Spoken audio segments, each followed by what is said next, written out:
దేవుని నామానికి మహిమ కలుగును గాక. జీవన తొలి సంధ్య అనుదిన మన్నా అను ఈ యొక్క కార్యక్రమానికి మిమ్మల్ని ప్రేమపూర్వకంగా ఆహ్వానాన్ని తెలియపరుస్తున్నాను. దేవుని బిడ్డలారా, బాగున్నారా? మీరు బాగున్నారని, క్షేమకరంగా ఉన్నారని తెలుస్తూ ఉన్నాను. నిన్నటి దినాల్ని ఆరాధనలన్నీ కూడా బాగా జరిగాయని, మీరు మీ కుటుంబాలతో ఆరాధనలో పాలు పొందారని, దైవ దీవెనలు పొందారని నమ్ముతూ ఉన్నాను. ప్రియదేవుని బిడ్డలారా, దేవుడు ఈ అంచెదినాల్లో మనకిచ్చే అవకాశాన్ని, అనగా మందిరంలోకి వెళ్ళే అవకాశమైన, ప్రార్థించడానికి వచ్చే అవకాశమైన, దేవుని వాక్యం వినడానికి కలిగే అవకాశమైన ఎప్పుడూ కూడా జారి విడుచుకోవద్దు. ఎందుకంటే సమయము చాలా ప్రాముఖ్యమైనది. సమయమును పోనీయక సద్వినియోగం చేసుకోవాలని వాక్యం చెప్తుంది. ఈ ఉదయకాలము ఒక మాట మీ దృష్టికి నేను తీసుకురావడానికి ఇష్టపడుతున్నాను. కొలస్సీలకు రాసిన పత్రిక 3వ అధ్యాయము. కొలస్సీలకు రాసిన పత్రిక 3వ అధ్యాయము 12వ వచనం. కాగా దేవుని చేత ఏర్పరచబడిన వారును, పరిశుద్ధులను, ప్రియులైన వారికి తగినట్లు మీరు జాలిగల మనస్సును, దయాళత్వమును, వినయమును, సాత్వికమును, దీర్ఘశాంతమును ధరించుకునడి. ప్రియదేవుని బిడ్డలారా, ఈ మాట అపోస్తలుడైన పౌలు గారు ఈ కొలసీ సంఘంతో మాట్లాడుతూ ఒక ఐడెంటిఫికేషన్ ఎలా ఉండాలి బాగా గమనించండి. ఒక పోలీస్ ఐడెంటిఫికేషను తన వస్త్రాలే, హాస్పిటల్లో ఒక డాక్టర్ గారి యొక్క ఐడెంటిఫికేషను ఆయన వేసుకున్న పై కోట్ కావచ్చు, వైట్ కోట్ కావచ్చు, ఆయన ధరించుకున్న స్టెథోస్కోప్ కావచ్చు. అలాగే నర్సులు అని ఎవరిని పిలుస్తాం?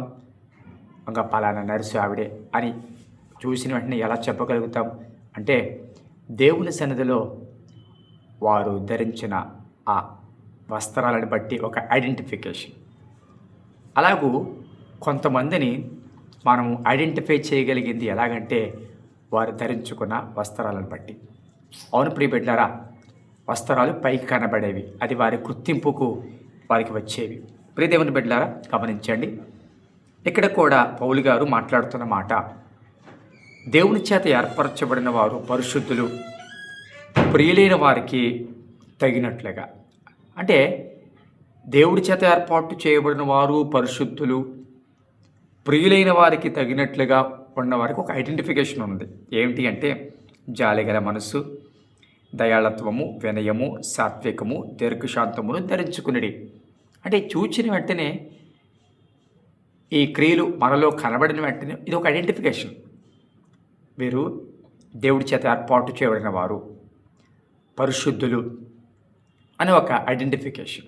ఈరోజు క్రైస్తవులుగా పిలువబడుతూ ఉన్నాము. క్రైస్తవులుగా పేరుని బట్టి కావచ్చు, లేకపోతే ఇంటి మీద కట్టుకున్న నక్షత్రాన్ని బట్టి కావచ్చు, లేకపోతే బయట మనం తగిలించుకున్న వాక్యపు బోర్డును బట్టి కావచ్చు. క్రైస్తవులుగా మందిరానికి వెళితే సమాజంలో వీళ్ళు క్రైస్తవులు, ఆదివారం గుడికి వెళ్తారు అని ఒక గుర్తింపు ఉంటుంది. క్రైస్తవులుగా గుర్తింపు పొందడం, క్రైస్తవులుగా బయట పేరు పొందడం అది పెద్ద కష్టమైన పని ఏమి కాదు, గుర్తిస్తారు. కానీ దేవుని బిడ్డలుగా, లేకపోతే క్రీస్తును ప్రకటించేవారుగా, క్రీస్తును కలిగి ఉన్నవారంగా, లేకపోతే క్రీస్తు లక్షణాలను మనం కలిగిన వారంగా, అవి కనిపించే వారంగా ఉండడం మాత్రం అది కష్టమైన పని. అందరిలో అది కనబడదు. అవును ప్రియ బిడ్డలారా, దేవుని సన్నిధిలో ఒక ఐడెంటిఫికేషన్ క్రైస్తవుడికి కూడా. ధరించిన దాన్ని బట్టి ఎలాగ ఒక వ్యక్తికి ఐడెంటిఫికేషన్ ఎలాగుంటుందో, ఆ ధరించిన దుస్తులను బట్టి ఒక గుర్తింపు. మనకు ప్రత్యేకంగా చెప్పక్కర్లేదు పలానా వాళ్ళు పోలీసు, పలానా వాళ్ళు వైద్యులని. అలాగే దేవుని సన్నిధిలో పేరుని బట్టి కాదు, కానీ మన క్రియలను బట్టి గుర్తించాలి ప్రజలు. మన క్రియలను బట్టి, మన స్థితిగతులను బట్టి ప్రజలు గుర్తించి తెలియపరచాలి మీరు క్రైస్తవులు. కాబట్టి దేవుని సందులో ఇప్పుడు చెప్పబడిన ఈ లక్షణాలు మన నిజంగా ధరించుకుని ఉంటే దానిని బట్టే మన ఐడెంటిఫికేషన్ వీడి దేవుడి చేత ఏర్పాటు చేయబడిన వారు పరిశుద్ధులు, ప్రియులైన వారికి తగినట్లుగా. అవును ప్రియబిడ్డలారా, దేవుని సందులో వీటిని ధరించుకోవడానికి ప్రయత్నం చేద్దాం. క్రైస్తవ సమాజము లేకపోతే సమాజంలో క్రైస్తవులుగా అని పేరుని బట్టి కుటుంబాన్ని బట్టో దేని బట్టి వచ్చి గుర్తింపు కంటే మన క్రియలను బట్టి, మన మాటను బట్టి, మన ప్రవర్తనను బట్టి, క్రీస్తును మన క్రియల ద్వారా చూపగలిగిన దాన్ని బట్టి మనం ఆ పేరును సంపాదించుకోగలిగితే అది గొప్ప ధన్యత కాదు. ప్రార్థన చేద్దాం. పరిశుద్ధమైన తండ్రి, నీ పరిశుద్ధ నామానికి స్తోత్రాలు చెల్లిస్తున్నాం.